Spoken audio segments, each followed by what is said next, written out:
Hello? Hi, Farai, can you hear me? Good talk, how are you? Good. Okay, our sound is a little bit off. Let me just find out. Let me just work on that quickly. I'll just keep saying something, please. Yeah, hello? Okay, but you can see us. Yes, I can see you all. Can you see me? Okay. Just thinking.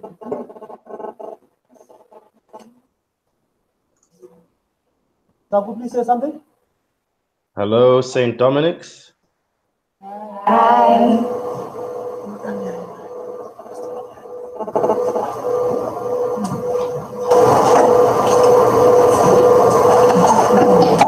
Where's everyone else?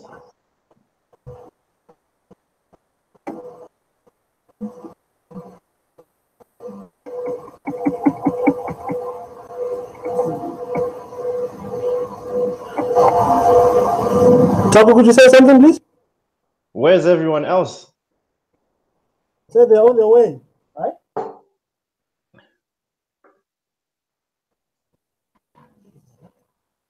Sorry, I didn't hear anything. Hello? Hello, can you hear us, Taku? Yeah, I can hear you. I was asking, where's everyone else? Just switch that off sound, yeah? Just lower the sound, and then let's use this one. They said they're on the way. Oh, okay. But they're a little bit late, yeah. Is it off?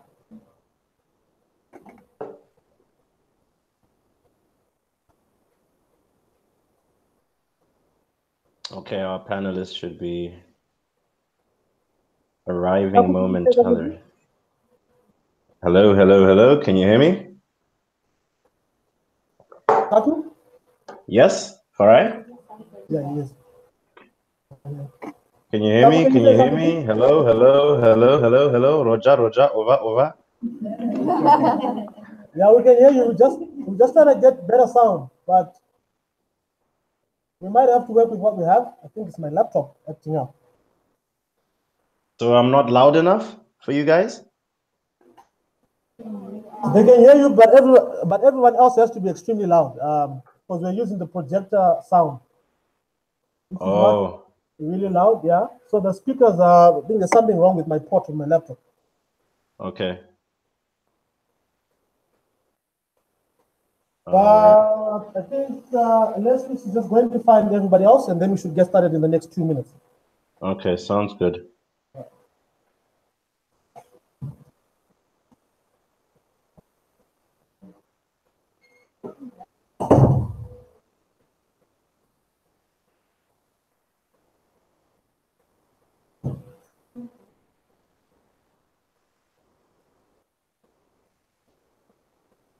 Again.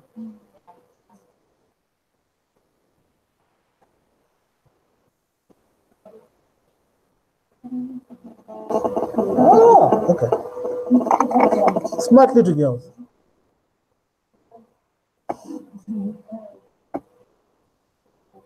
Taku, can you say something? Hello? Okay, that's fine. I think it's my laptop.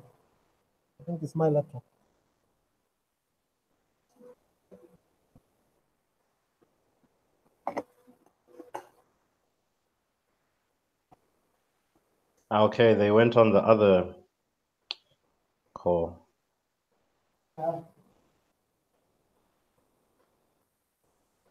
How are you guys doing? How's Saturday going? You guys don't look so happy. You look like you had a long week or something.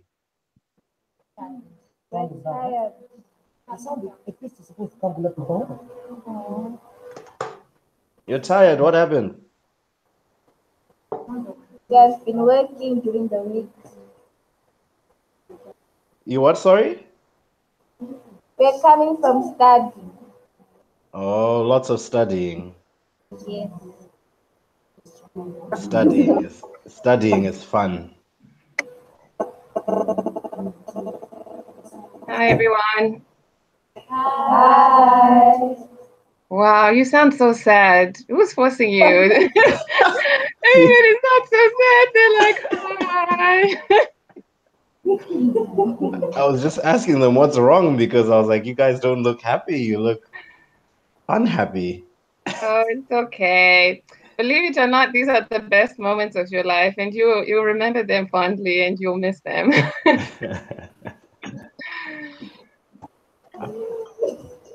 Hi, Tawanda. Hey, Tabu, how are you, man? I'm doing well. Long time. Yes, very long time. Say hello to the ladies at St. Dominic's. Hey, guys, how are you?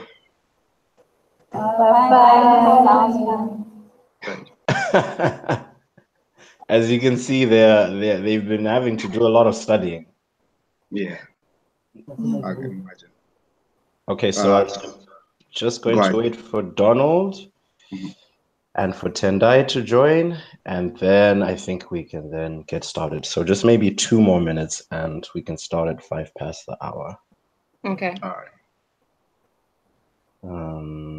So I guess you were both on the other link, huh? And the other link did not connect, or what did it do?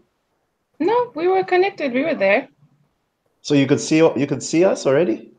No. No. Okay.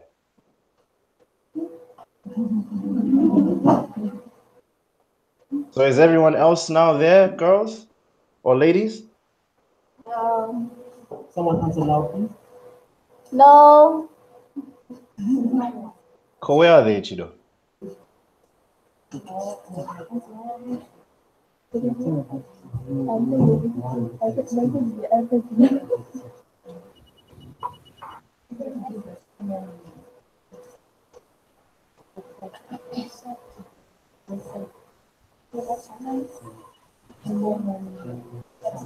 Ah, hi, Donald. Hi there. Hi, guys. Hello. Hi, everyone. Hi, Tendai. How are you, Taku? Good. I'm doing very well. Hey, Tendai. Hey, Natasha. Hey, Tendai, how are you? Long time. Wow. How are you? Long time indeed. You look well. You too. Okay, great. So I guess we're a little close to 5 past the hour, so we'll get started. I know the other ladies are on their way to the computer lab, so we look a little bit slim at St. Dominic's in terms of numbers, but they will increase as we go. So welcome everyone to the Exploring Careers in Finance panel session. The whole point of this panel session is for you emerging fellows at St. Dominic's to have the opportunity to learn about careers in finance from people that are actually in the finance industry, and to also learn about how they went from high school through to college or university and then into the careers they're currently in. So what I'm going to do for us to sort of get started is just do an introduction of our panelists. So for panelists, if you could please introduce yourself across these 5 dimensions. You could tell us your name, the secondary school you went to, university you went to, and what you studied there, and who your current employer is, and the role and or position you're in. So again, I know it's a bit of a long list. So if you could tell us your name, secondary school you attended, university and the degree you majored in, your employer, and the role and the role position that you're in currently. So maybe we can start from Contessa, then we go to Donald, Tawanda, and then Tendai. Sure. Hi, everyone. My name is Contessa. I went to Arundel. The university I went to when I came to the US is Vassar College. Currently, I work for a pension plan as an analyst in their quant team, performance and risk measurement team. And yeah, I think that's it. Cool. Mm-hmm. From your side, Donald? Okay. My name is Donald Mlambo. I'm based in London. I went to St. Ignatius College, so Zoom. I hope you guys still use that name. or Sticks. I don't know what St. Ignatius is now known as, but that's where I did my high school. That was actually Form 1 to 4. I went to Prince Edward for my A-levels. And then I did my uni at Africa University in Mutare, Zimbabwe. I studied a Bachelor of Science in Computer Information Systems. And then I worked for KPMG, and then from KPMG I came here. So currently my role is a manager in the technology risk practice with KPMG. I've been doing this for the last 5 years. That is technology risk, obviously taking up different positions along the way. Did I answer all the questions? Yes, Don, you answered all the questions. Thank you. I guess I'm next. My name is Tawanda Chaunzwa. I'm based in Boston. For high school, I went to, I guess, lesser known high schools in Zimbabwe. Form 1, Form 4, I did at St. Albert's, which is somewhere there near Mount Darwin. Then for my A level, I went to Howard High School, which is closer to Harare, but still a distance. Then for college, I did my undergrad and grad school at Duke University. Then coming out of Duke, I worked for a few companies in different industries, including oil and gas and utilities. And now I'm working for Staples, which is a retail company that specializes in office supplies. And I work on their real estate strategy and research team. Thank you, Tawanda. Over to you, Tendai. Hello, everyone. My name is Tendai Madenika, and I went to Regina Mundi High School for all 6 years in Gweru. For my undergrad, I studied at Mount Holyoke College, which is an all-women's college in Western Massachusetts here in the US. I studied economics and gender studies. And then for my master's, I studied at Johns Hopkins University at their School of Advanced International Studies. I did my master's in international development with a concentration in finance and development. And currently I work at the World Bank. I'm an infrastructure finance specialist in their infrastructure, PPPs, and guarantees group. And that basically means that I help governments try and raise financing for large infrastructure projects.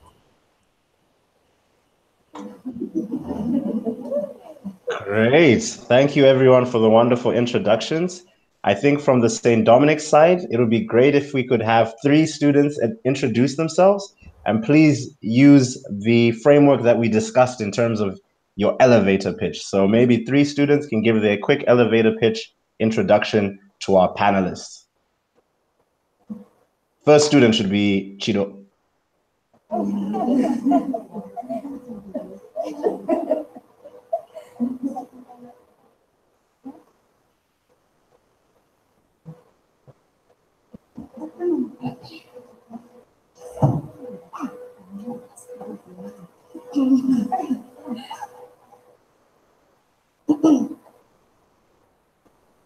Hi guys, Hello.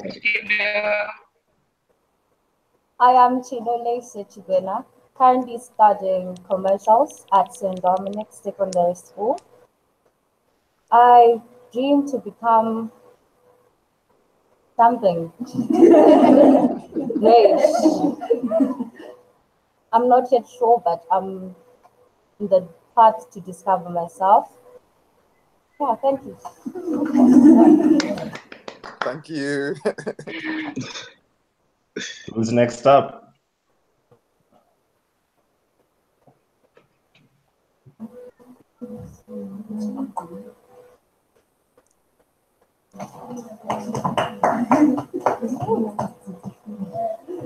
Hi, everybody. My name is Leslie Dube. Well, I am Leslie Dube, and I'm currently studying art at St. Dominic's High School.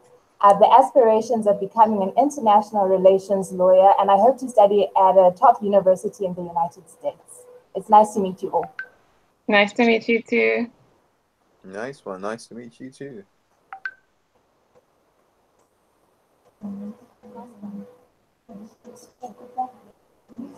Hi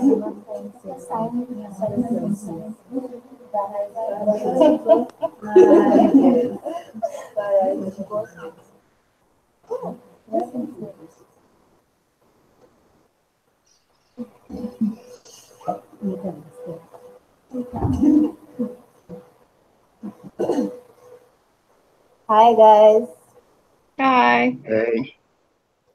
I am Birds Makina and I'm currently doing math, biology, and chemistry here at St. Dominic's. I am very interested in pathology and I'd like to work at Lancet Laboratories. But, okay, no, but I would like to study at one of the top universities in the United States also. And it's nice to meet you too. Great meeting you. Great. So I guess we now have everybody introduced to each other and we know who's on the panel and we know a little bit about who's in the audience at St. Dominic's. So to get started, I have a question for the panelists. It seems the majority of you all went to secondary school in Zimbabwe. So we wanted to just find out how after secondary school did you get into finance or this career that you're in right now? And what is one word of advice you would give the students that are looking to figure out what they want to study? So maybe we can start with Tendai this time and then go to Tawanda, Donald, and Contessa. Sure. Well, that's a loaded question. How did I get into a career in finance? So I think it helped that I studied math, accounting, and geography for my A levels.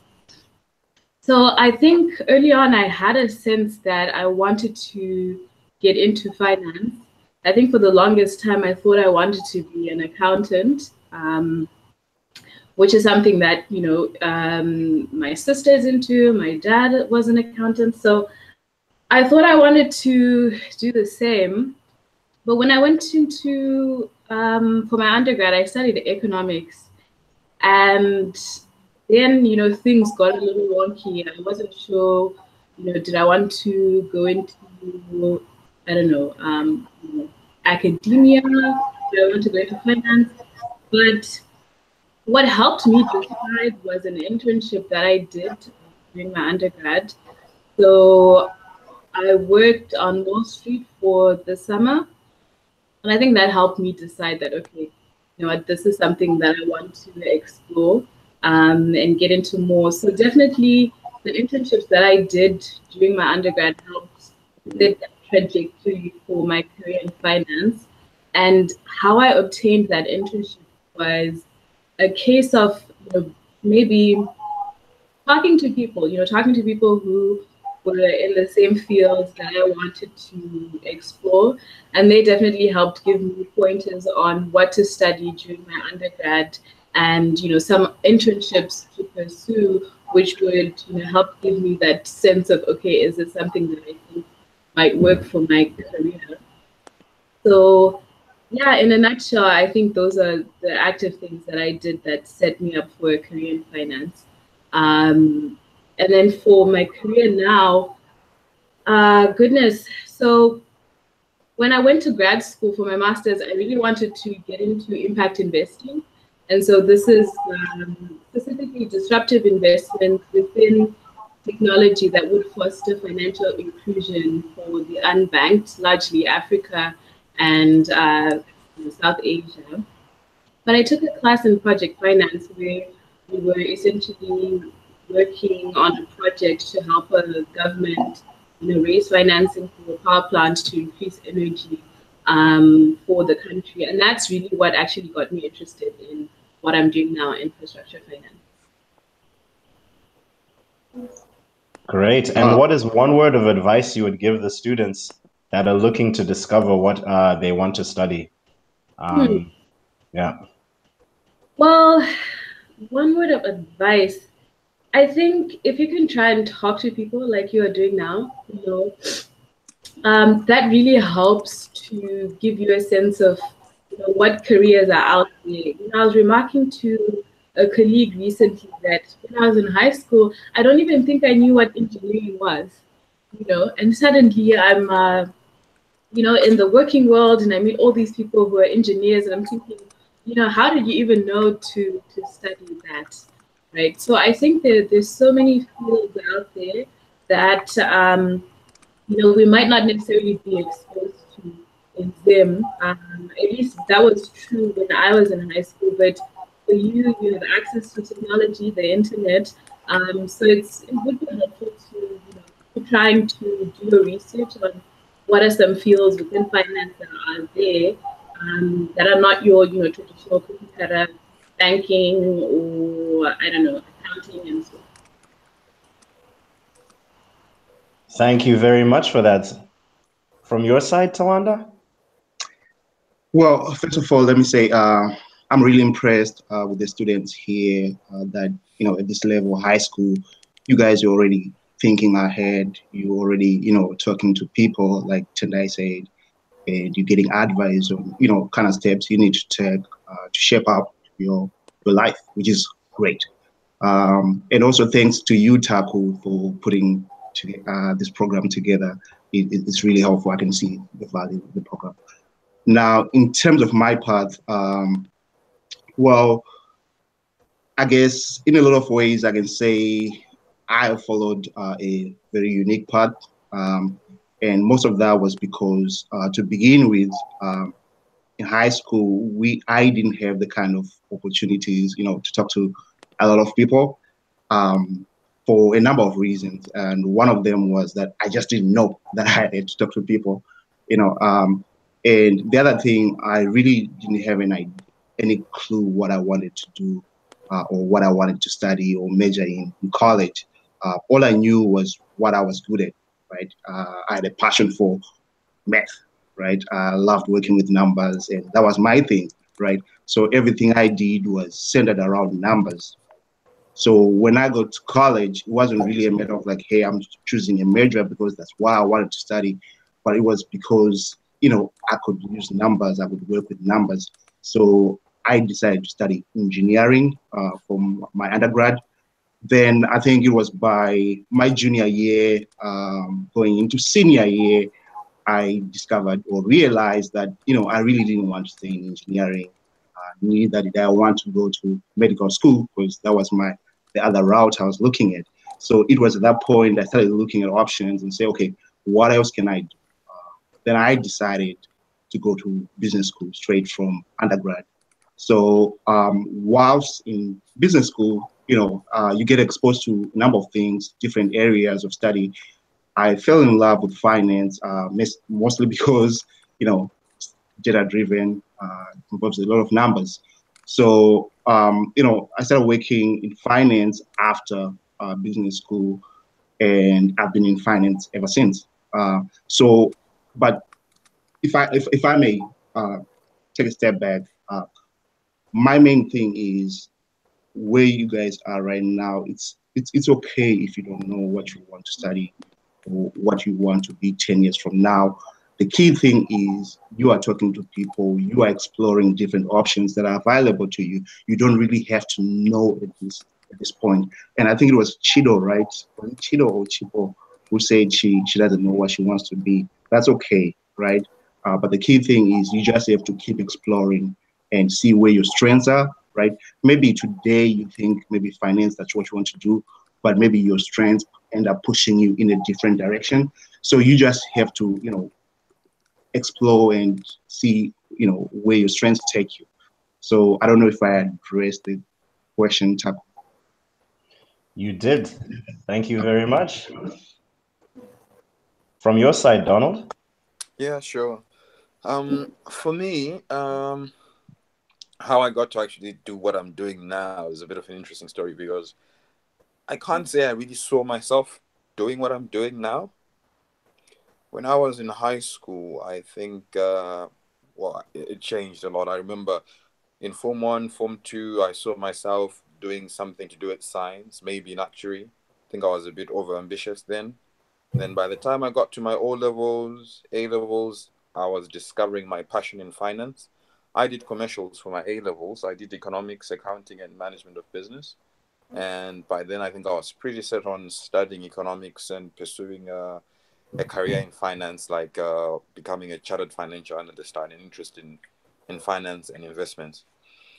But when it came to applying for the program I wanted, so I was going to go to Africa University. That wasn't my initial option. I wanted to study outside. But to cut a long story short, that didn't happen. And I ended up going to Africa University. And my first option was economics. However, as you might have mothers like mine, at that time, my mother said to me, Manangu, you want to study economics. You want to end up becoming a teacher. That's what I wanted to do. That's what I was passionate about. I enjoyed, up to now, I still have a passion and love for economics. I really do enjoy it. I love discussing economics. But yeah, that's what my mother said. And at the time, this was around 2008. I'm sure that was probably one of the worst years. I don't know how old you guys were, but that was one of the worst years in Zimbabwean economic history. And unemployment was probably at its all-time low. And it was very logical. I agreed. Economics, not many people who were studying economics or who had graduated with an economics degree were finding it easy to get a job in Zimbabwe. On the other end, IT was now something that was flourishing and coming up. There was a lot of excitement about IT, information systems. So my mother was like, you know what, this is where the big money is. You study IT, you definitely get a job because there's a high demand for people with information technology skills. And I did enjoy IT. It wasn't a particular passion. I guess maybe I hadn't got a lot of exposure to it. I enjoyed it, so I didn't mind it. So I took that up. So that's what I ended up studying in uni. I did computer information systems. And I didn't regret it because I enjoyed it. It was a combination of business courses. So I studied things like economics as well, accounting, business management, marketing, and other business-related courses, as well as computer science courses like programming, system development, and so forth. That's what the program was. It's a combination of both. So I enjoyed it. Overall, I don't regret it. I think I really did enjoy that exposure and that learning of IT as well as business. And then when it came to finding a job, again, how I ended up in this was a friend of mine knew someone, a former. So this was my classmate and friend, who was friends with a senior at my university who had graduated and joined a company called KPMG. And KPMG was hiring. So that friend, his name was Will. So Will got in touch with my classmate about the opportunity that is arisen with KPMG in IT audit or information systems audit. Now, my friend was not graduating that year because he was missing some courses. So my friend, being a nice guy, said, you know what, this is an opportunity. That is the reason I could have taken it, but I'm not taking it because I'm not graduating. He came to me. And he said, this is what's there. I'll link you up with this guy, talk to him, explore an opportunity. Maybe you might get the job. And yeah, that's what I did. I got in touch with him and I managed to get an interview and I got the job. That's how I ended up working for KPMG. And then from KPMG, worked for them for 2 years, then came to the UK, worked for Deloitte, and then ended up coming back to KPMG, but in London. So I'm a technology risk consultant or an information systems auditor. So that's how I basically ended up here. So it was more of, I don't know, things just flowed that way, path of least resistance. It's not something that I particularly say when I was 14, 15 or your age, I saw myself doing what I'm doing or where I am now. In fact, I saw myself elsewhere doing something else, but this is where I am. So sometimes I find it difficult to share advice on career because my career was not exactly something that I crafted actively or consciously, if you guys get what I mean. It sort of just happened, if that makes sense. I just found myself, opportunities came, I took them up, it worked out, something else came, and here I am. So that's my career story, where I've come from and where I am now. Now, to answer the question of what would I tell my 14-year-old self, or what would I tell you guys as advice for your career, I would say two things. And those two things or two words would be self-awareness and exposure. Self-awareness, I think it's very important to know yourself. I think how wise a decision you're going to make as far as your career is concerned is hinged greatly on you knowing yourself as an individual. What do I mean by that? You want to know, one, what do you enjoy? What do you love? What excites you? What is that one thing that makes you tick? You know, what do you enjoy listening to or doing, or what just makes you feel alive when you're doing it? So understanding your passions, things that you enjoy, things that excite you is important in making that decision of what to pursue. Number two, you want to understand and know what you're good at. Sometimes you might love something, you might enjoy something, you might admire something, but you're just not good at it. Okay, so for instance, you might say, I love medicine, I watch ER all the time or any medical related show, I'm so passionate about medicine. But fact is, biology and mathematics are a very difficult space for you to maneuver. So you need to be aware of that as well. What are you good at? What do you find easy? What do you find, doing is something that's at your fingertips. You need to understand what you're really good. Where do your mental abilities or strengths lie? Third thing would be, where are the opportunities? So coming back to my mother's question, would I was a teacher, or not to say being a teacher is bad, but at the time my mother was convinced that's not something that she wanted me to do. And so you want to ask yourself, okay, so I enjoy this, I'm good at this, but where are the opportunities? Because at the end of the day, you might study something that you enjoy, something that you're good at, but if you're going to spend all your time at home and not getting a job, that's a challenge. So it's unfortunate, but a lot of my peers, not just in Zim, but even in here, I thought it was a Zim thing, but I've come to the UK, I've realized it's more or less the same thing, same problem as well. You guys can testify here and also aid my case, Tindai and Kotena here. But a lot of people are not doing what they studied for in school. Why? Because the jobs are just not available. Some people have gone to school to study accounting, but by the time you get to the point of looking for a job, those jobs are not, the markets are flooded. A lot of these markets are saturated, especially your typical careers like an accountant or a lawyer, or all these degrees. In many instances, even in the first world, they are saturated, and people end up pursuing something totally different to what they studied in school. So what did you do? Oh, I did history. What are you doing now? I'm an accountant. Oh, how did you end up doing that? Or I studied law, but now I'm in social work, or something of that sort. So you want to understand where are the opportunities, not just now, but over the years. You want to probably have some sort of appreciation of where are the trends. And the job market is now very dynamic. It's changing at a faster rate than it ever did before. So the skills that are going to be in demand 5 years from now, 10 years from now, 20 years from now will be totally different to what we are. As a matter of fact, I would say that our schooling system is quite behind, the current demands of job skills in the market. So it's important to understand that. So usually the sweet spot where you want to end up is where those three things intersect. What do I love? What do I enjoy? What am I good at? Where do my skills lie? And where are the opportunities? That's the space where you want your options to be, to then decide on what to pursue. So this is strictly speaking from a practical perspective, where you want to find yourself in a career that takes care of you, that you enjoy, and at the same time that you can excel at. Okay. So that's my advice. So self-awareness. So that touches on the point of self-awareness, that you want to be aware of yourself. So the first two questions on your strengths and what you're good at is self-awareness. The third one, which is where are the opportunities, is what I would like to call exposure.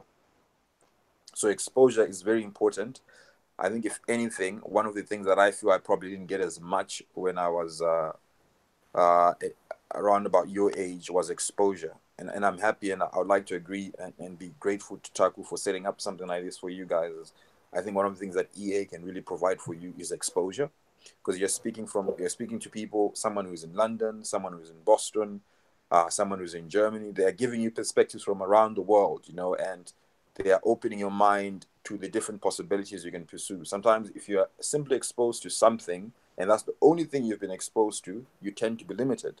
But if you're exposed to a lot of things, the possibilities you can pursue or you can imagine are expanded. So exposure is great, because now you've got a greater awareness of what's out there, what can you pursue, what is possible. So EA is great. So keep on doing whatever you're doing with EA and participating. I think it will give you lots of exposure. You'll meet lots of people. And now we are in the digital age, the internet. Take advantage of the internet. As much as you want to enjoy Beyonce and Rihanna and all that, also take that time to research on what you guys think potentially you could study and learn more about the possible careers that you'd like to pursue, and anything that you feel can advise you on your career path. So that's what I would say as far as advice. What I feel that maybe if someone had told me, perhaps it could have helped me make another decision. I think I'm content where I am. I might actually change because now I think I've kind of overdone what I've done. Probably want to move on to something else. But I think so far I'm happy. I'm enjoying where I am. It has taken me from where I was to where I am, and I'm happy with that. So yeah, I think that's about it. I would conclude, and I'm sorry for taking too much time. Thank you very much for that, Donald. Very good points as well. From your side, Contessa. All right. So, like some of the other panelists have said, when I was in high school, I didn't really know what I wanted to do. By the time it came time for A level, I knew I wanted to do both the arts and the sciences. So I did maths, French, and accounts. But still at that point, I really didn't know what I wanted to do. And so I knew that if I chose some universities, I would have had to either go do law, do accounting, do business. And I wasn't ready to make that decision. So I decided to pursue tertiary education in the US, which would give me a little bit more time to figure out what I wanted to do. Particularly the liberal arts, where you study a whole wide range of subjects, and you study how they intersect, and make connections or point out contradictions and things. And I thought that exercise was very useful, like learning how to think in a different way. So when I initially went to college, I thought that I wanted to major in economics. And but I don't share Donald's love for economics in the same way. I just found it very difficult and abstract. Some of the concepts, not everything. But in a lot of ways, doing economics helped me to understand what was going on in Zimbabwe. But I'd get particularly annoyed when I'd go to economics classes and they're talking about inflation. And obviously, two countries that will come up are Germany and Zimbabwe. Then you go to political science class and then they're talking about, politics. And, Zimbabwe will come up in some way, shape, or form if you're in an international politics setup where you're talking about. Exactly. So, you have to be kind of an expert on your country to defend, or it was an interesting time. I'll put it that way. So then I discovered I didn't want to do economics. So I was like, okay, so what else can I do? So then, because I did French in high school, I went and I declared French as a major for a short while I figured out what else to do, because I couldn't be without a major. And then so I was able to study abroad. My school allowed me to study abroad in Paris, where I worked with an NGO for a while, because at the time I thought I wanted to work in international development. So that gave me exposure into the nonprofit world, and to just see how areas of interest for me or not. Then when I came back, I had to be serious about declaring my major for real. So then I decided to settle on international studies and French, double major. In international studies, we had to have 2 concentrations. One of my concentrations was economics, because I didn't want to have all my classes go to waste. And then the other concentration was political science. But having gone through that experience, if I could do it again, I think I would major in political science, because I thought that was fascinating. That was what excited me most. Then after I graduated, it was a little bit of a tough job market in the US, because, I have a liberal arts degree, and employers are like, it's great that you want to save the world, but, they have a preference for local US people when it comes to industries, like nonprofit industries. So going back, if I could do things again, I wish I had understood the job market, like Donald was saying. I wish I'd had a good grasp for, even though I have a love for NGOs and for development work? What are some other skills? What's my plan B that I'll have on the side if things don't work out?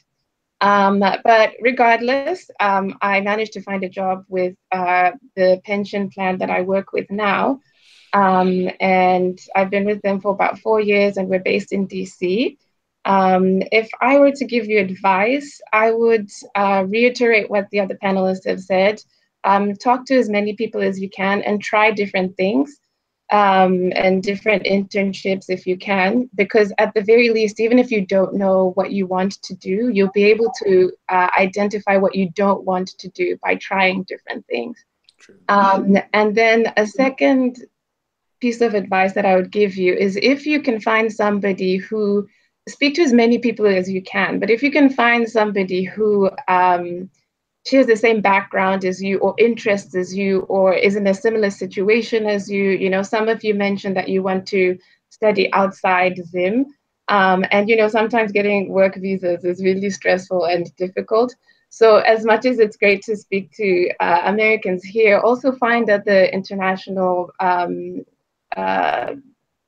professionals who have also gone through the visa process so that they can also give you tips on how to navigate that process after you graduate school. Because when I was looking for a job, when I reached out to mentors, I found that there were two types of mentors. There's some mentors who are like, you know, and they're both great. There's some mentors who are like, you know, follow your passion, you know, follow your dreams, you can do it, you know, that's great. And then, you know, that's really great advice. But sometimes you're in a situation where as much as you'd like to follow your dreams, that's not the most practical thing for you to do there and then because of a variety of reasons. So I found it very useful to speak to people who had been in my position before, who said that, you know what, Contessa, I know you want to save the world, but in the meantime, maybe you should think about doing A, B, and C. Still keep that dream alive, but do, you know, think about taking extra courses, think about doing math, think about, I don't know, volunteering in the meantime while you're waiting to arrive at the destination or the dream career that you'd like to have. And then lastly, always have your elevator pitch ready. And I was very impressed by the girls who spoke today, and you were telling us about your interests. And the reason, you know, for me, it's not an abstract thing. The reason I got my job is because I gave someone an elevator pitch in an elevator. I got into an elevator. There were two ladies who were talking. They were talking about the weather. And then, you know, I was kind of like, oh, you know, today am I being do I feel like being friendly or not? You know, sometimes you're like, oh, you know, I'm just in the elevator. I'm going to do my thing. But then I decided, you know what's the harm? I joined the conversation. I was like, yeah, you know, the weather, you know, it's like this, like this. We started talking. They were like, oh, you know, where are you working? I told them the department I was working at. And then I was like, but it's only for a short-term assignment. Then they were like, oh, okay, you know, well, I work in this department. And that department happened to be a department that I'd submitted an application for, but I hadn't heard back. So through that conversation, she was able to connect me with the department that was hiring. And then I was invited to join their department. I didn't end up joining that department in the end, but still, you know, what if that day I didn't feel like talking to them and I didn't have my elevator pitch ready about, you know, my interests and what I'm doing and, you know, what my background, I wouldn't have gotten I wouldn't have gotten the opportunity to interview with them. So always be ready. You never know who is out there. You never know who can help you as well. You know, don't discriminate about who you think can help you. Just be comfortable with talking about your skills, your strengths, your interests, what you don't like, because I've received advice from the most unlikely sources that I wasn't thinking. And then lastly, promise I'll keep it short, is that remain connected with your peers. You know, all of you are going to go and do great and fantastic things, and you want to be able to still remain connected with each other. So that's why I think Emergination Africa is a great platform to, you know, expose you guys to what's out there, but also just remember to remain connected. And it's easier these days. You've got Facebook, you've got LinkedIn, you've got all types of different social media that you can use to remain connected, because, you know, the girl you're sitting next to is going to might be the next rocket scientist. The next girl you are sitting next to might be a great doctor. The other person you're sitting next to might end up becoming an actress, you know. Somebody else might end up becoming a teacher. But these are all people who you're going to lean on as you progress in your career for advice, for a number of different reasons. And it will definitely be beneficial to you. So that's my piece. Yeah. Hey, Taco. May I just add one thing? I think just listening to Contessa and Donald just reminded me of something that I just want to add. You know, so for you guys at St. Dominic's, you're still young. You like what, 14, 15, you know. But the key thing, and I think a recurring theme that you might have picked up on is, you know, you might have, am I still on? Like, I think I lost connection. Okay, great. Okay. But anyway, so key thing is, you know, there are going to be a lot of challenges, right? We're here talking about, you know, careers in finance, path, how do you get there, and so forth. But I think the key thing to notice and keep in mind is that there are definitely going to be challenges. It's not going to be a smooth ride.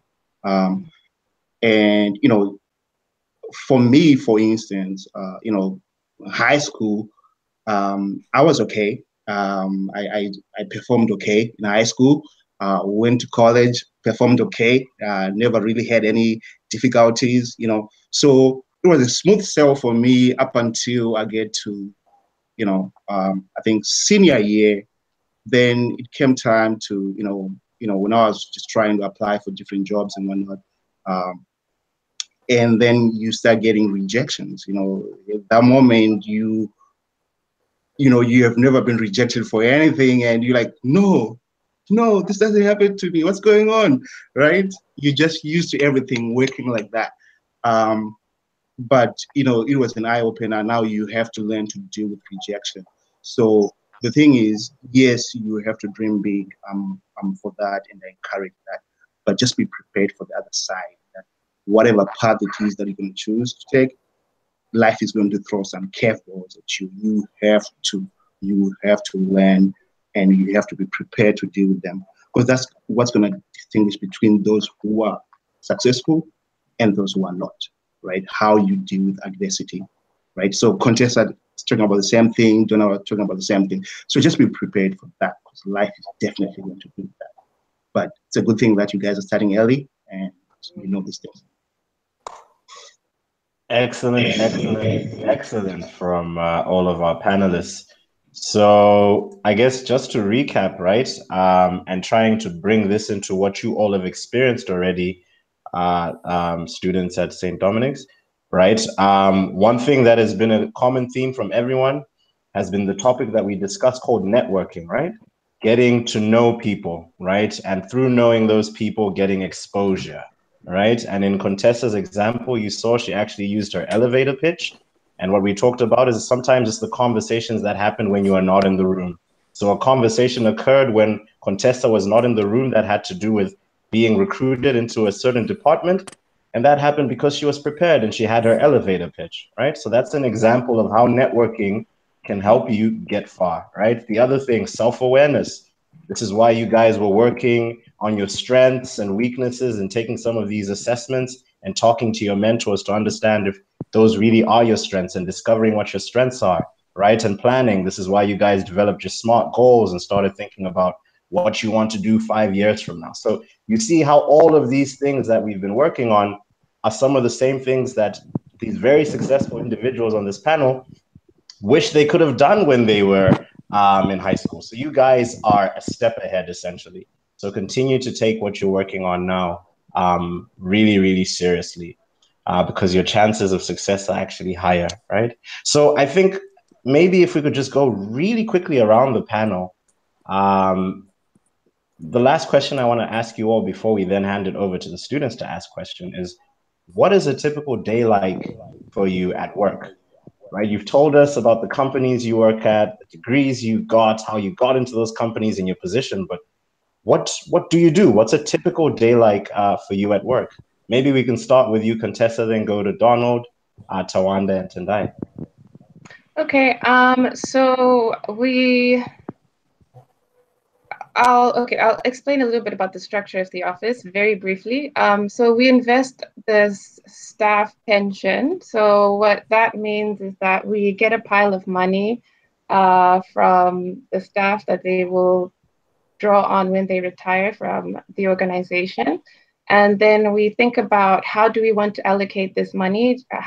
What weight do we want to put in real assets, in bonds, in equities, in alternative investments. Once we come up with how much money we want to, or how much capital we want to allocate to each of these asset classes, we then go and find asset managers who then invest the money for us. We're not going onto the stock exchange and trading stocks ourselves. We find somebody who does that on our behalf. And then, so the team that I work on measures the performance for the portfolio, which is about $13 billion.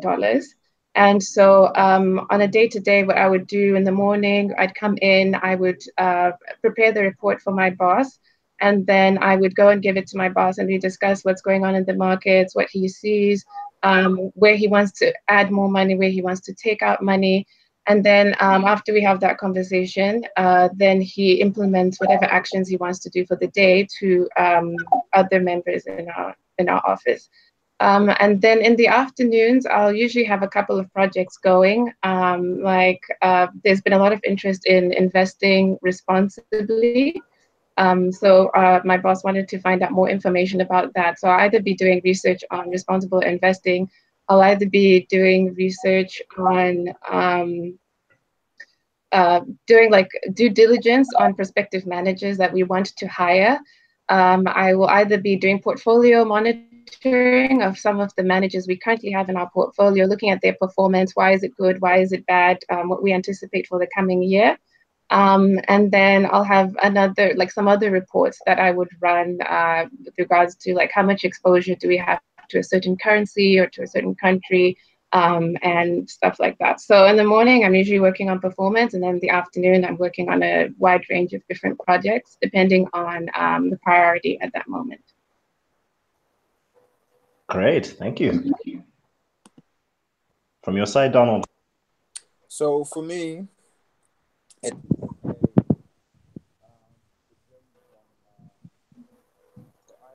we cannot hear you, Donald. We can't hear you. Yes, you sound very low. Your volume level is pretty low. Can you hear me now?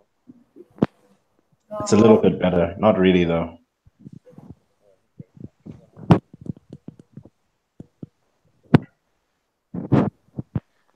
Can you guys hear me now?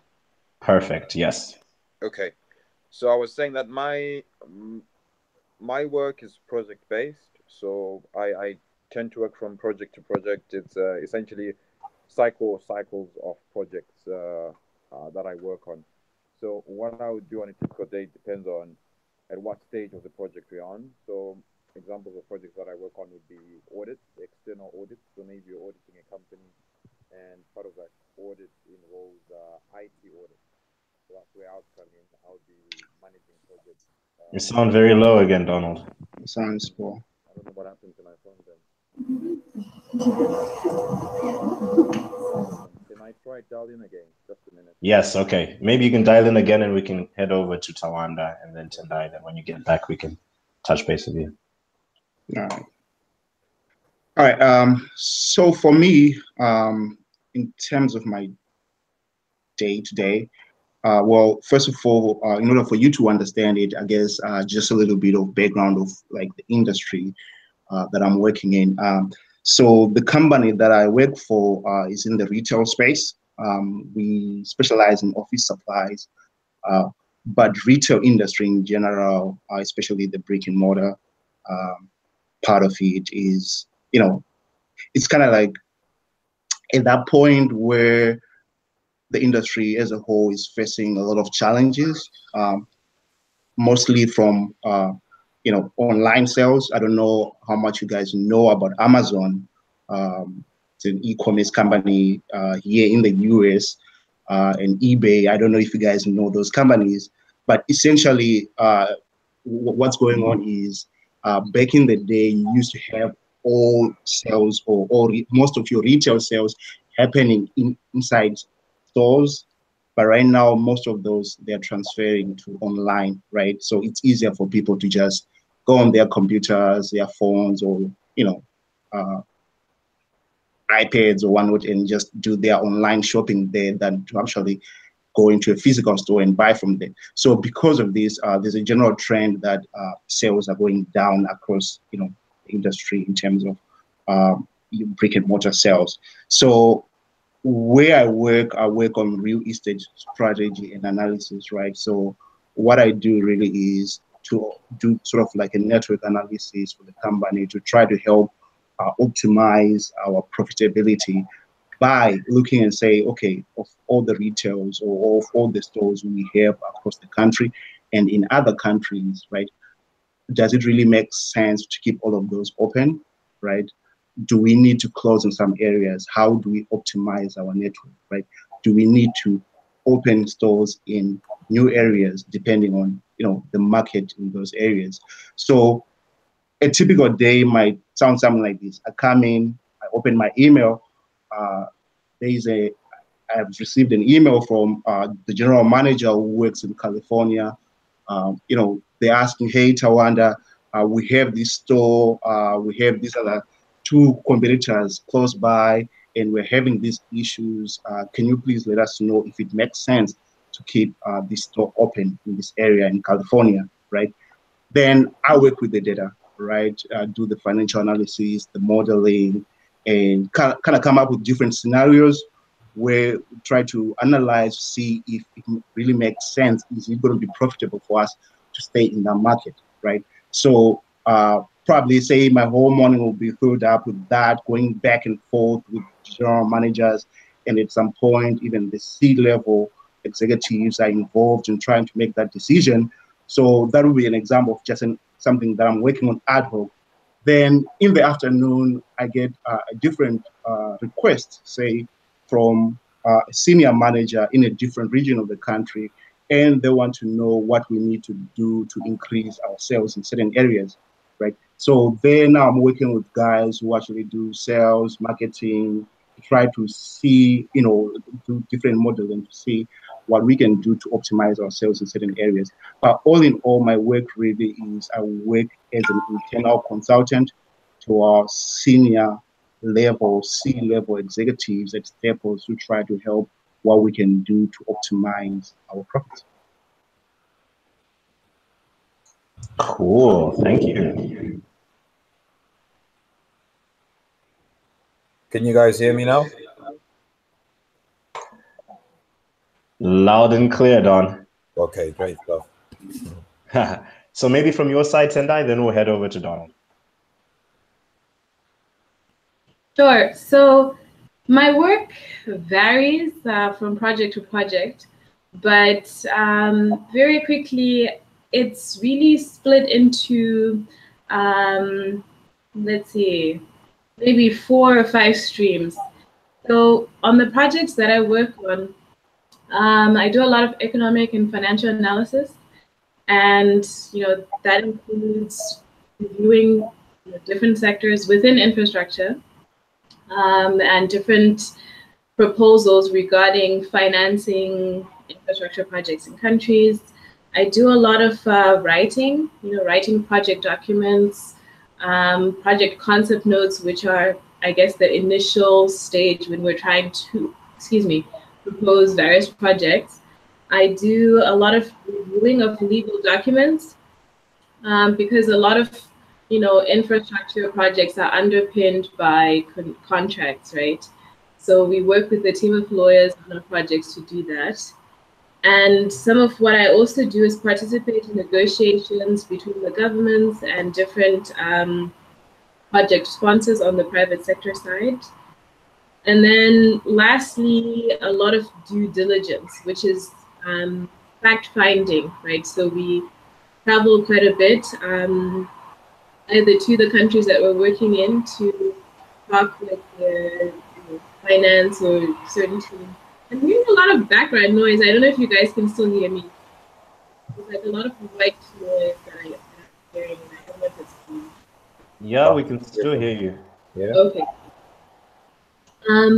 And so yeah, so due diligence where we either do desk research right here in DC, Washington DC, or we travel to different countries to interact with stakeholders and really get to the heart of the issues that they're dealing with, or just the facts on the ground, right? Because for us to do the evaluations on whether we're having an impact, we need to get a good sense of what the base is, right? So the starting base, which could be, how many households are connected to electricity, and by the end of this project, what do we want to do? So that's really the gist of what I do on a day-to-day basis. And I can tell you about my Friday. So I'm working on an advisory project for a proposed railway in Afghanistan. So I have to do some financial analysis around that, and that includes building a financial model for the proposed project, right? So we're trying to see what kind of financing would be required and whether the government can actually raise this, the money to do this, right? So because I've never worked on a railway project before, I have to do a lot of research. So, looking at different toolkits on, the proposed methods for, finding out, okay, how to exactly do this. So you see, learning never ceases. Once you guys finish high school, once you guys finish college, you'll still need to continue, developing yourself as a professional and doing a lot of, learning on the job. So that's something that I'm doing. And then after that, I had a conversation with someone at a company that I'm interested in transitioning to, right? So this is the whole networking bit where you're trying to gather information on what do I need to do to position myself to be able to get that job, that next job that I want. So I had that conversation. And then, we do a lot of meetings, which I'm not always a fan of because that tend to eat into a lot of time. But they're important, right? Because you're trying to get a sense of, okay, what are the requirements with the different stakeholders. So in cases like that, communication skills are very important, listening skills as well, where you're trying to sift out what exactly are people telling you that they need and how you can help them. Because at the end of the day, for me to be successful is I have to add value, right, on different projects. So had a string of meetings. And then what else did I do? Then I did work on another project where we were essentially writing a review of a project that the bank did in Nigeria. And we do these evaluations or post-mortems to get a sense of, okay, so did we really add value? Did we have impact? So that involves a lot of analytical work and reading lots and lots of project documents. So spent my afternoon doing that. And then I called it a day. And then I'm going back to work today, actually. Wow. Yeah. Sounds like a busy Friday and an even busier Saturday, huh? Yes. All right. Thank you so much, Tendai. From your side, Donald, and then we can get into students asking some questions.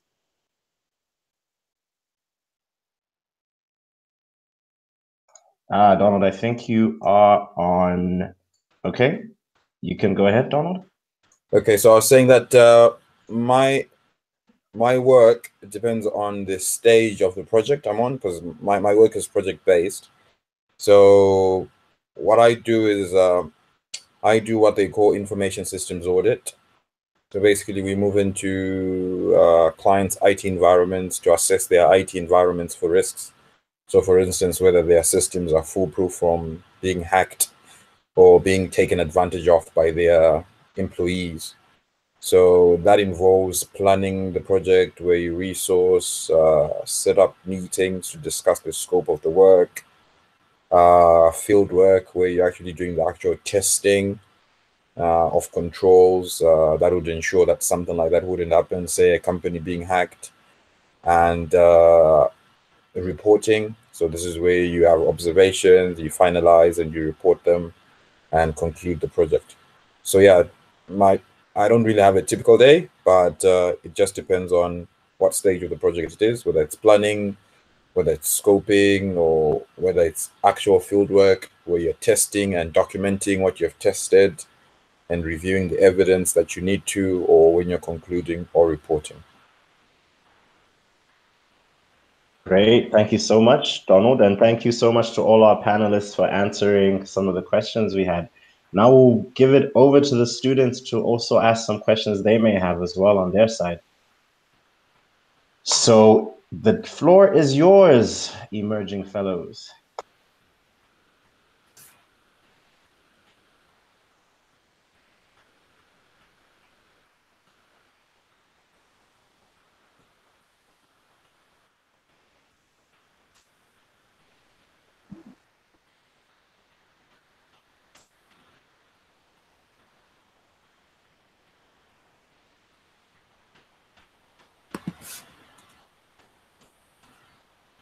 Okay. Hi, once again. I have a question for Tawanda. All right, fire it, Will. Okay. So you say that the challenges out there. Sorry, the sound. I cannot hear you, Taco. Is there something that can be done about the sound? Can you try and speak a little bit louder? I will also try and increase your volume, but try and speak a little bit louder. Okay. You say that out there the challenges that we might face, and we have to learn to deal with it. How did you do it? Because I think now Sorry, I didn't get the question. Did someone hear what she said? Maybe can help me out. Farai, if you're also able at the same time, Farai, to just send me the question, that would be good. And then we'll give Chido one more time to try and ask it, because we can't hear you very well, Chido. So Farai, please just text it, and Chido, please repeat it. okay, so I say, Tawanda, you say that out there the challenges that we might face, and we have to learn to deal with it. How did you do it? Okay. So her question was, you said that there are going to be obstacles and challenges. Mm-hmm. How did you deal with the obstacles and challenges you encountered? Oh, that's a good question. Well, the thing is, to be honest, I would have to say when I encountered them in college, I really wasn't prepared for it. Like I said, you know, I did well in high school, you know, and I did well in college. So my whole life, it had been like, you know, a smooth sail. And at that point, you know, it was really a challenge, and I felt I wasn't prepared for it. And I don't want to lie, for quite some time, I was kind of just, you know, down. But then, you know, it was at that point, you know, from talking to friends, family, you know, it's always good to talk to people, because especially at moments like that, because those are the people you can rely on. Those people can pick you up. So for me at that point, I realized, you know, I wasn't helping myself by just feeling, you know, sorry for myself, really. So at that point, really, I had to, you know, get back in it, right? Start thinking, start talking to people. What are the options available for me? What can I do? And like Donald said, what am I good at, right? And I'm good with numbers. Okay, great. I don't want to do this. Okay, fine. So what else is available for me? So it was at that point, you know, that I started working on narrowing down things that I could do. Because when I was applying for jobs, really, you know, it was just a matter of saying, hey, I'm good at this. Maybe I should get into this industry. And you feel like, you know what? I'll get in that industry. Then you realize, wow, you know, it's not happening the way you thought, and you have to adjust. So the key thing, and I think Donald, that's why I added that point after Donald and Contessa had, you know, talked. I think Donald talks about touched on most of the points that you really need to know here. And for me, at that point, it was really a matter of that looking inside and thinking, what am I good at, and what areas would I be able to excel, and then talking to people who can help you at that point. For me, it ended up working out that business school was an option. I talked to a friend who told me, hey, you know what, you're good with numbers, go to business school, maybe you can explore more options there, and that'll also give you time to decide. So I went to business school straight after undergrad, and that really made the difference. I don't know if I answered your question.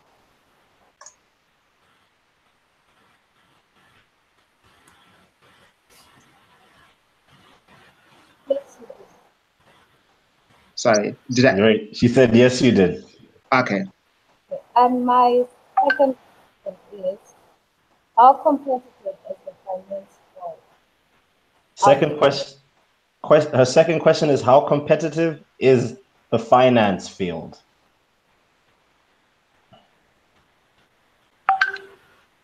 Anyone want to pick that up? I think it depends on a lot of things, really.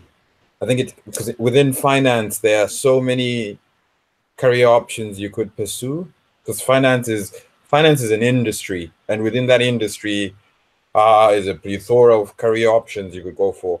And how competitive it is in one career or a certain skill set is not the same. It's so dynamic. But what I can say to you is you would probably need to try and zoom into a specific career option. So maybe I can give you an example for where I am. In my field in London, I'll speak more generally global market. So IT audit, for instance, is a good space to be in right now, because there's a very high demand for my skill set, because there are not as many IT auditors, and there's all this regulation that is coming up that requires IT auditors, and then there's so much IT risk because a lot of organizations are now heavily reliant on IT. So there's that demand right now. It's an emerging demand for IT audit. So there isn't a lot of competition. There's more of demand than supply. And then for accountants, I think for accountants, especially in the consulting area for audit, there is also demand. So there's some competition, but I think there's more demand than supply. So I can speak for those two fields. I don't know for other fields, but I know definitely for anything that is very technical, there are greater chances that there is less competition than not. For fields like marketing, for instance, I know there's a lot of competition because everyone probably wants to do that, and not many people enjoy what's technical. So we've got a lot of people moving in that area. Yeah, and like what Donald said, finance is not just like one thing. It's so broad, right? So, for instance, I know Tendai was on Wall Street, right? So if you want to talk about how difficult it is to get into finance, talk about how difficult it is to get into Wall Street. That's one thing. Say from trying to get into corporate finance, which is totally different. It's still finance, but it's the level of difficulty in terms of like barriers to entry, be different from say Wall Street, right? That is to not say there are no barriers as well. Like Contessa was saying, here in the US, for instance, you have the visa thing, immigration thing, right?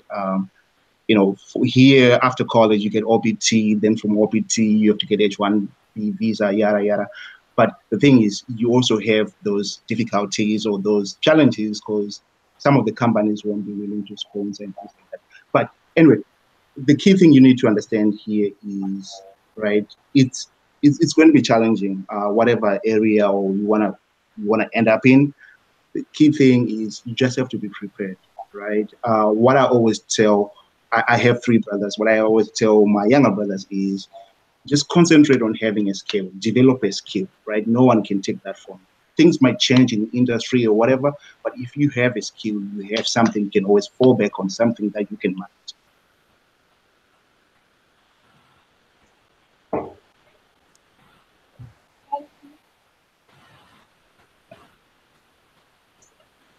Great. So I think maybe we have time for one more question, because I know you all have to head out soon.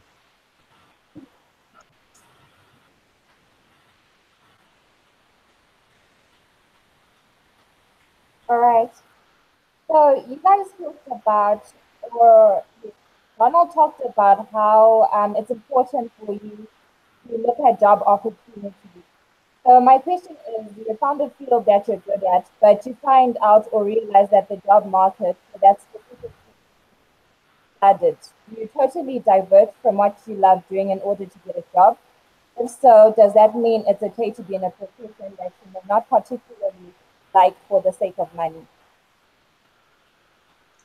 Oh, that's a very good question. Did you all hear the question? I kind of. Might be worth repeating it if you heard it properly, Togo. So from what I heard, she was asking that you mentioned looking at the job market. What if you're someone who has already identified the career you want to go into, but then you find out that that career is really flooded, right? That job is extremely flooded. Is it a better option to then go and do another job that you're not as passionate about for the sake of just making some money? Let me know, St. Dominic's, if the question, if that was the correct question.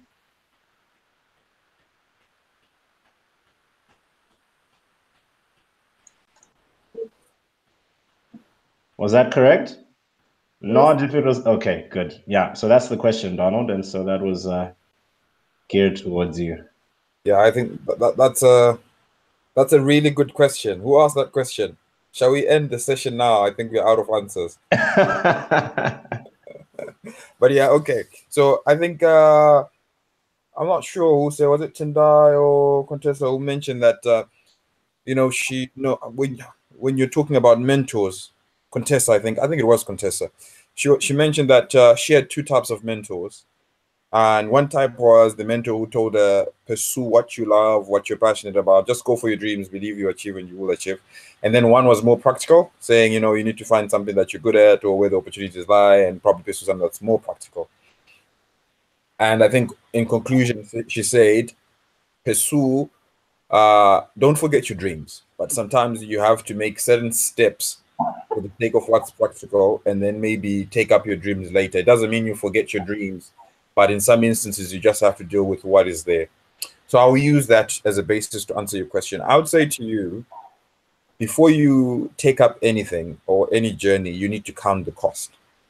So if you're saying that you're going to pursue a career in something, you need to ask yourself, what happens if I don't get a job? So I study this degree, but I just can't get a job. What will happen then?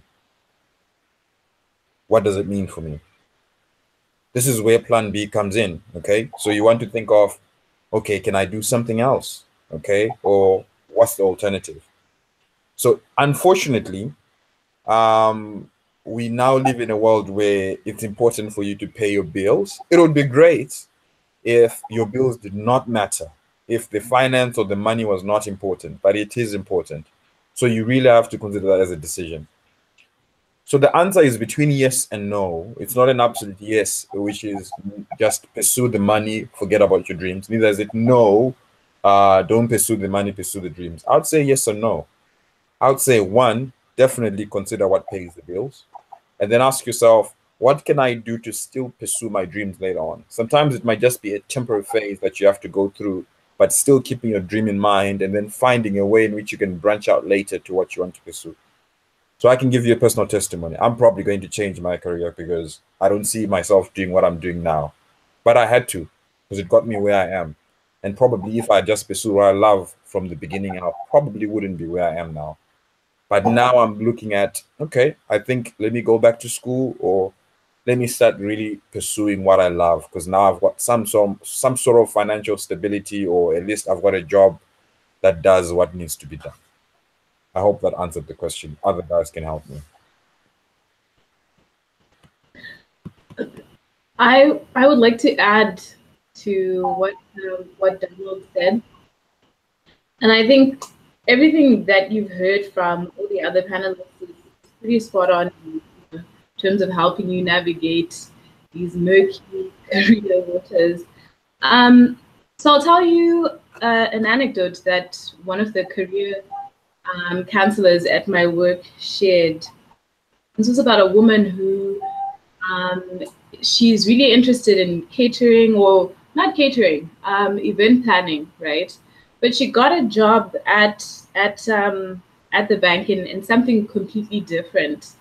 But you know, she kept doing her event planning business on the side.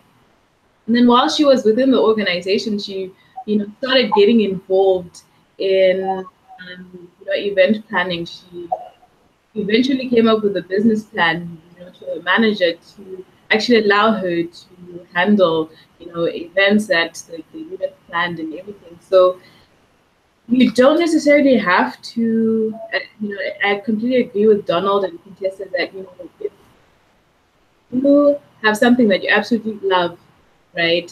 You don't need to give up on that if maybe you know you're meeting some hurdles and actually finding a career in that. You can pivot within you know a certain organization where you're doing something completely different, but you know find your way towards doing what you eventually enjoy. So there are ways about it. I mean, it is important to have something that pays the bills, but then you can, you know, you can find ways to get into what you eventually love to do, even within an organization that might not necessarily be known for that. But you know, there are ways, right? So I would say. Yeah, I just want to add on to that. I think I agree 100% with what Tendai said and Donald as well. You know, it just reminded me of a documentary that I watched recently. So it was about Tesla. I don't know if any of you guys know Tesla. It was actually one of the one of the greatest inventors of all time. One of my all-time favorite, actually. You know, I used to idolize this guy when I was in high school. Tesla, electricity, AC current, and all that stuff. So, and I was watching a documentary about his life. So apparently, this guy, you know, he was very focused and he knew what he wanted to do. And he had, whilst he was in college, he had worked on this method or mechanism of, you know, producing AC current. In those days, the prevalent, you know, method or current was DC. I don't know if there are any people who are studying sciences in the crowd, but anyway, so he came from, I think it was Czechoslovakia or Croatia, one of those two, and he came to the US with, you know, a goal to pursue his dream to, you know, work on AC current, right? Because nobody knew about AC current. Nobody thought it was possible to produce AC current. But when he got here, right, I mean, being the dreamer that he wanted to work with Thomas Edison, who was, you know, the main guy those days, like the greatest inventor. Everyone used to look up to Thomas Edison, right? So he came to the US, he wanted to work for Edison. He got a job at Edison's company, but it only lasted 6 months, right? Like, and it seemed like his dream had been crushed. He really wanted to work with Edison. He really wanted to make a difference. He really wanted to make an impact. After six months, right, he got laid off. He was working on the streets, digging ditches in New York for a while, right? And you would think, okay, wow, this is done, right? This is it, he's done. And he did that for a while until at some point someone came along, right? This huge investor came along, and then he ended up, you know, working with that guy and one-on-one. Long story short, right? At times you think you know what you want to do, and it seems like life is preventing you from getting there, and you want to do it, right? You just pushing, which is great. Just keep pushing. You know, it's your dream, right? But at times life is trying to push you in a better direction and say, hey, yes, we know you want to do this, but you know your skills are better suited for something else. So in the case of Tesla, right? He wanted to work for Edison, but no, what life had for him was that he was greater than Tesla, right? I mean, he was greater than Edison, right? And because now he was working with this investor, he ended up working on his AC current technology, which ended up being greater than the DC current that was being used those days. And nowadays we're using AC current, right?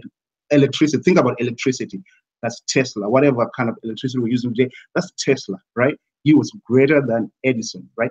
Simply because whatever he wanted to pursue, life didn't allow him to do that, but he ended up taking an alternative route, and that made the difference. So at times, yes, you want to do something, right? It's not working out, okay, but you can keep pushing, right?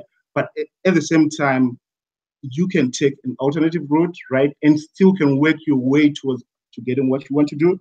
But don't, what I'm trying to say is, if it's not working, don't make it all your life about that, and you destroy yourself just because that one opportunity is not working. Just open your eyes, keep your mind open and see what other opportunities are around you. Really, really great advice. Thank you so much for that, Tawanda, and thank you, Contessa, Donald, and Tendai for spending time with our students today. They have to now actually head out of the computer labs. But what I want to ask the students is, this is a form of networking that you have all managed to do, right? You didn't have to do an elevator pitch to get to meet these 4 panelists. So someone needs to tell me, what is the next thing you're going to do once you get the panelists' email information? What are the rules? What you need to do? What do you need to do?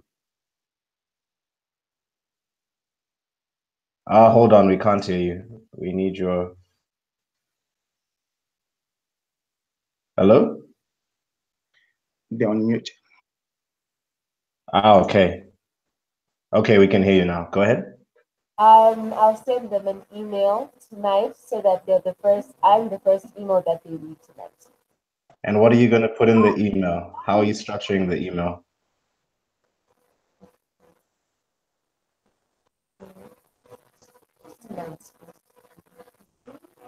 How are you going to structure the subject of the email and the content in the email? The subject is going to be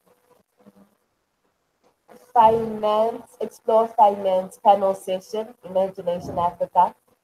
And dear Contessa, Tendai, Tawanda, Donald, and then the thank yous, and then from then on, consistently send them emails. Good. And since you guys have LinkedIn accounts, what can you also do with your LinkedIn account? Connect with them. Very good. All right, so you're all going to get their contact information, their first and last name. So I'm looking forward to the panelists letting us know that some of you or all of you got in touch with them. Like the panelists mentioned, it's about networking and exposure. So spend time asking them more questions that you were not able to ask during this conversation. And with all the panels that you'll be doing in the coming weeks, continue to stay in touch with the individuals. Yeah. So with that being said, thank you very much to our panelists, and thank you very much to St. Dominic's Emerging Fellows for coming onto the call. I hope you all have a wonderful weekend, and we will be talking to you all very, very soon. Any words from St. Dominic's? What do we say? Okay, on behalf of EA St. Dominic's, I would like to thank Contessa, Donald, Tawanda, Taku, thank you, and Tendai. Thank you so much for your time and for such good advice. Personally, I feel like I'm going to follow Tendai. Hashtag. Thank you all and have a great Saturday. Lovely. Bye-bye, guys. Cheers. Bye. Bye.